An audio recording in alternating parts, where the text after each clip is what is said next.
पुत्ररेखा के मन में ऐसे फिजूल के ख्याल क्यों डाल रही है? भगवान ने औरत को बनाया ही ऐसे है कि वो ये सब महसूस कर सके। ये आम बात है। लेकिन तू अपने बच्चे को खुद जन्म नहीं दे सकती ना, इसलिए तुझे ये सब चुनौती लग रही है।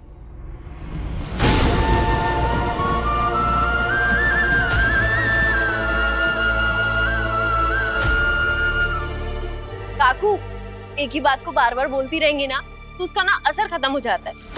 इसीलिए आपके तानों का ना मुझ पर अब कोई असर ही नहीं पड़ता है। मुझे पता है कि मैं अपने बच्चे को खुद जन्म नहीं दे सकती, इसीलिए मैंने इस बात को ना स्वीकार कर लिया है।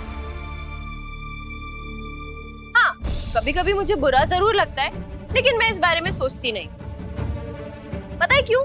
क्योंकि इस प्रक्रिया की मदद से मेरा और विराट सर का बच्चा ही इस दुनिया में आ रहा है, और ये बात हमारे लिए वरदान से कम नहीं है।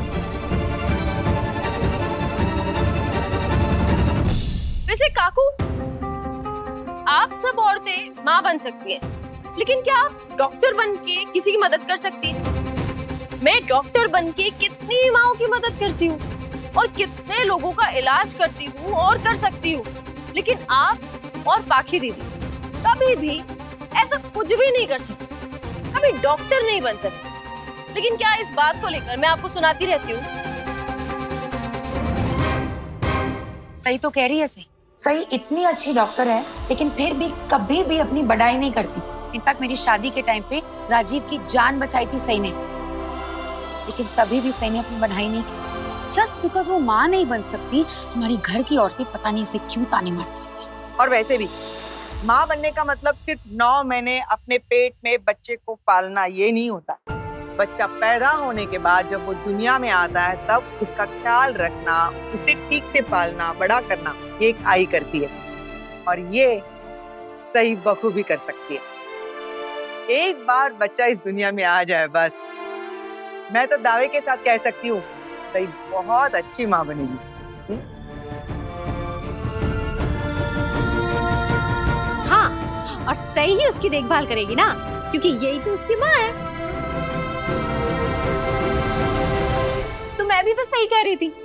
एक बार पत्रलेखा भाभी की ये तपस्या खत्म, फिर इनका किरदार भी खत्म। फिर ना तो इन्हें रात रात भर जाग के बच्चे को संभालना पड़ेगा और ना ही उसके डायपर्स चेंज करना पड़ेगा, है ना? अरे ये सब पत्रलेखा क्यों करेगी? वो उसकी माँ थोड़ी ना है। ये तो सब जिम्मेदारी माँ की होती है, और माँ तो सही है, तो सही ये सब करेगी। अरे पत्रलेखा का क्या है, वो बस बच्चे को जन्म देगी और सही को सौंप देगी, और फिर अपनी जिंदगी, लाइफ, जीवन आराम से बिताएगी, है ना? इसका मतलब बच्चा पैदा होते ही पत्रलेखा भाभी की सारी परेशानी गायब हो जाएगी। That is it.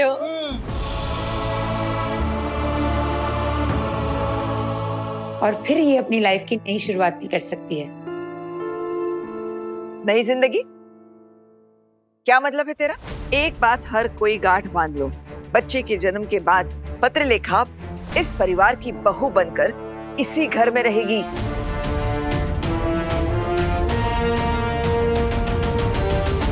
वही मतलब सारी जिंदगी पत्रलेखा सम्राट की विधवा बनकर ही इसी घर में रहेगी।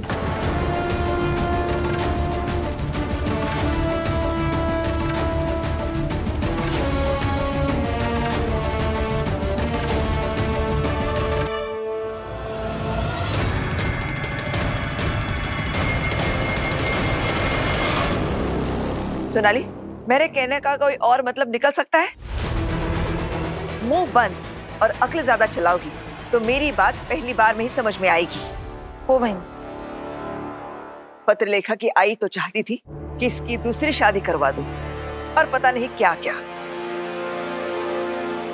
लेकिन पत्रलेखा ने ही ये तय किया है कि वो सम्राट के यादों के सहारे अपनी पूरी जिंदगी गुजारेगी। इस बच्चे को जन्म देने के बाद हमारे परिवार को खुशियों की सौगात देकर ये मेरी तरह एक सीधी सादी जिंदगी बिताएगी।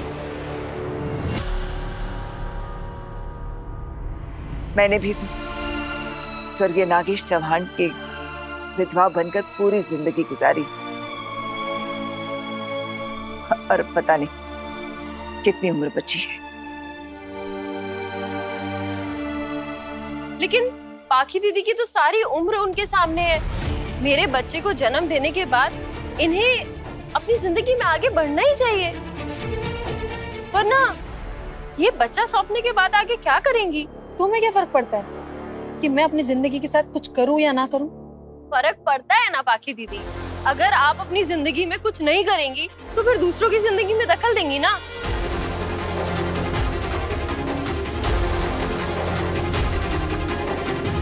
क्या मतलब है तेरा? मैं दूसरों की जिंदगी में दखल देती हूँ? नहीं काकू, आप इस घर की मुखिया हैं। आपका पूरा दिन घर से जुड़े हुए, इस घर के लोगों से जुड़े हुए फैसले लेने में निकल जाता है। लेकिन पाखी दीदी क्या करेंगी?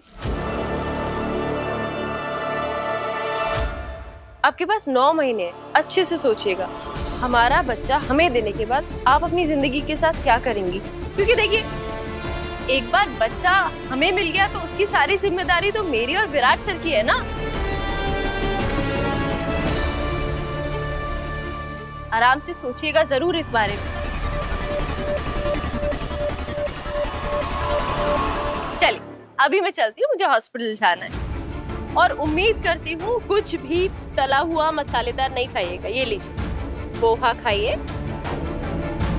और याद से कॉफी मत पीजिएगा, ग्रीन टी, सिर्फ ग्रीन टी, और ढेर सारा आराम करिएगा। चलिए, अब मैं शाम को आके मिलती हूँ। Okay, bye bye. अरे बाकी दीदी आपको नहीं बोल रही थी, अपने बच्चे से बात कर रही थी। आइए, आपको शाम को आके मिलेगी। हाँ, बाय।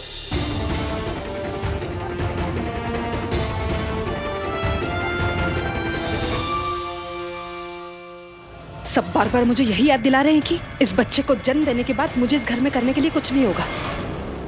और मैं तुझे किस बात के लिए आगाह कर रही थी बेटा? मना किया था ना तुझे कि सई के बच्चे को जन्म देने का ख्याल अपने मन से निकाल दे, मत कर ऐसा। पर तेरे दिमाग में तो विराट का ऐसा भूत चढ़ा था कि तुझे समझ ही नहीं आ रहा था कुछ।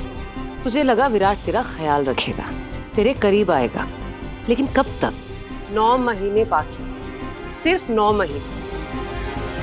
और जब तक तू उनके बच्चे को जन्म देकर उन्हें सौंप नहीं देती, तब तक फिर सई और विराट को उनका बच्चा मिल जाएगा, वो खुशहाल परिवार की जिंदगी जिएंगे, और तू एक बेचारी विधवा की जिंदगी जिएगी जिसके पास करने के लिए कुछ नहीं होगा। बाकी बेटा, अगर ये बच्चे को जन्म देने के बाद तू उसका ख्याल रखती, तू उसको पालती, तू उसकी माँ होती ना, तो हालात कुछ और होते।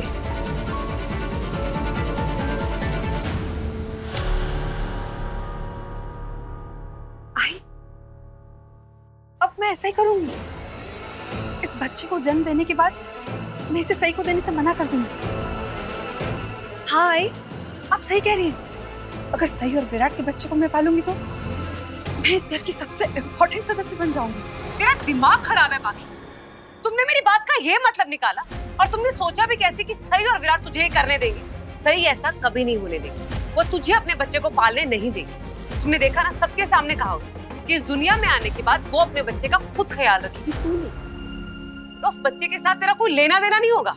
आई, सही तो ये भी नहीं चाहती थी कि मैं उसके अंश को अपनी कोख में रखूं, लेकिन क्या हुआ?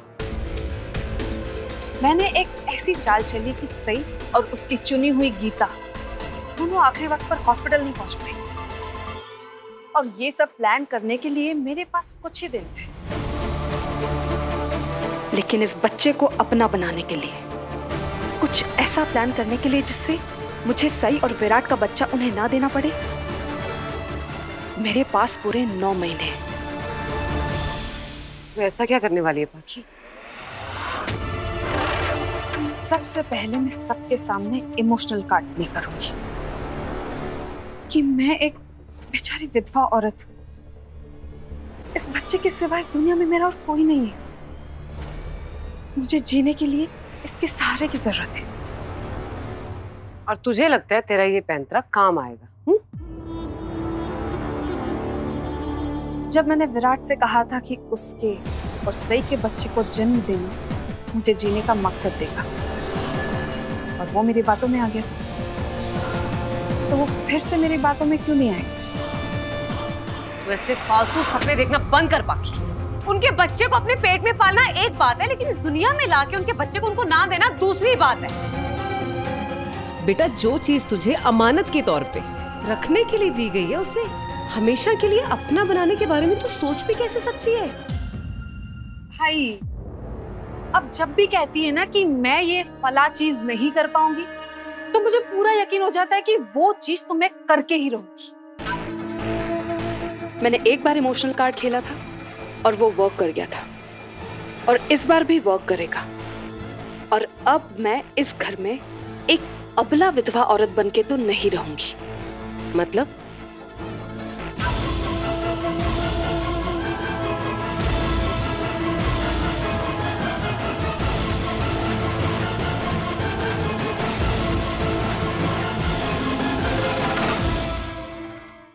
पाखी दीदी, पाखी दीदी कहाँ है?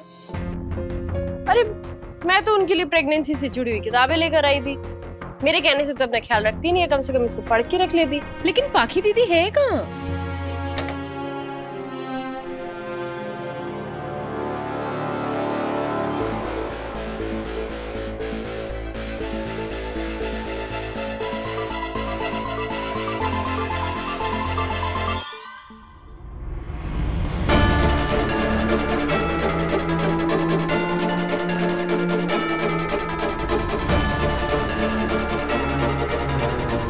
बार बार मुझे यही बोल रही थी ना कि डिलीवरी के बाद मुझे अपने बारे में सोचना चाहिए, तो फिर मैं तब तक का वेट क्यों करूं?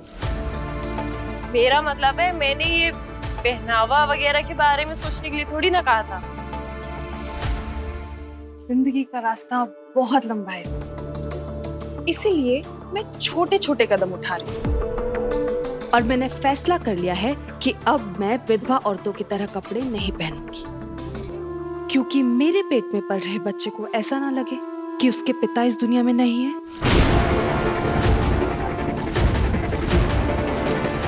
इसके पिता है विराट।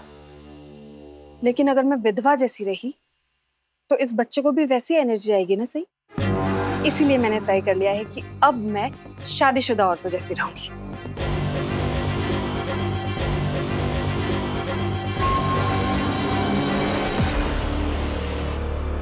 आपकी जैसी मर्जी, जो करना है कीजिए। मैं आपको सिर्फ इतना कहूंगी कि आप मेरे बच्चे का अच्छे से ख्याल रखिएगा, और जैसा कि मैंने आपको कहा है, बस कुछ ही महीनों की बात है, फिर मेरे बच्चे को मैं खुद संभाल लूंगी। खैर, मैं ना ये कुछ किताबें लाई हूँ, ये प्रेगनेंसी से जुड़ी हुई है। ये आपको प्रेगनेंसी संभालने के लिए तैयार करेंगी, पढ़ लीजिएगा। Good night. Good night. लेकिन मेरे पास तुम्हारे लिए ऐसी कोई किताब नहीं है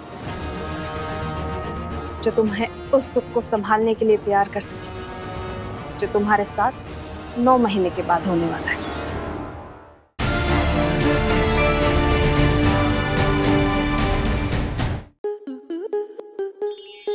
स्टार प्लस के ऐसे ही और बेहतरीन लम्हे देखने के लिए सब्सक्राइब करें हमारे YouTube चैनल को।